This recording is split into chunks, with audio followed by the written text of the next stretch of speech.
Discussion করব ভালো CPM, ভালো তৃণমূল, ভালো বিজেপি। এটা নিয়ে একদিন বড় এলাবোরেটলি বলবো। আজকে যেটা নিয়ে খুব আলোচনা হচ্ছে ভালো তৃণমূল। একদম দ্ব্যর্থক ভাষা একটা কথা বলছি, ভালো তৃণমূল তারাই যারা দলের প্রথম দিন থেকে দলের সৈনিক ছিল, যারা দলে যদি মমতা ব্যানার্জি তৃণমূল কংগ্রেস প্রতিষ্ঠা না করত তাহলে এরা কোনোদিন জনপ্রতিনিধি হতে পারতো না। সেখানে দাঁড়িয়ে এরা কেউ সাংসদ হয়েছে, কেউ বিধায়ক হয়েছে, কেউ মন্ত্রী হয়েছে, সেদিনের দিনে তাদের কোনো রকম বিরোধিতা করেনি। আজকে যখন রাজ্যের পরিবর্তন হয়েছে সেখানে দাঁড়িয়ে যারা আজও ভুলভ্রান্তির পরে মমতা ব্যানার্জির সাথে আছে এবং যেখানে দাঁড়িয়ে আক্রান্ত কর্মীরা, যেখানে নির্বাচনের পরে যে পরিমাণ সন্ত্রাস হচ্ছে রাজ্য জুড়ে, সেটা স্বাভাবিক, সেটা নিয়ে আমি আলোচনা অন্যদিনে করব নিশ্চয়ই।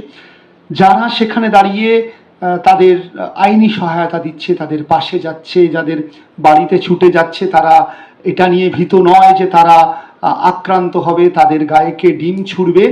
কিন্তু যারাই মানুষের পাশে রয়েছে তারাই প্রকৃত তৃণমূল।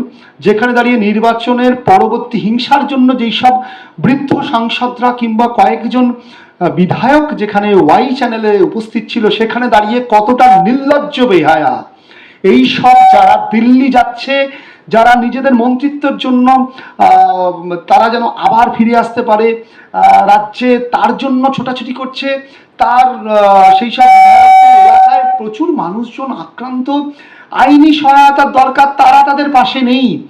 আমি মনে করি তারা কি দেখে ভোট দিতে যাবে, তারা কি জনপ্রতিনিধি হিসাবে কোনো মানুষের কাছে পৌঁছাতে পারবে? এবং আমি দৃঢ় বিশ্বাস যারা এই মুহূর্তে সাংসদ কিংবা বিধানসভার বিধায়ক এইসব পোর্টফোলিও থেকে এইসব পলিটিক্সগুলো করছে, আর যাই হোক এদের রাজনৈতিক কেরিয়ার আমি বলে দিলাম, এরা নির্বাচনে দাঁড়িয়ে কোনো নির্বাচনে জিততে পারবে না। কারণ এরা আর যাই হোক ভালো তৃণমূল নয়।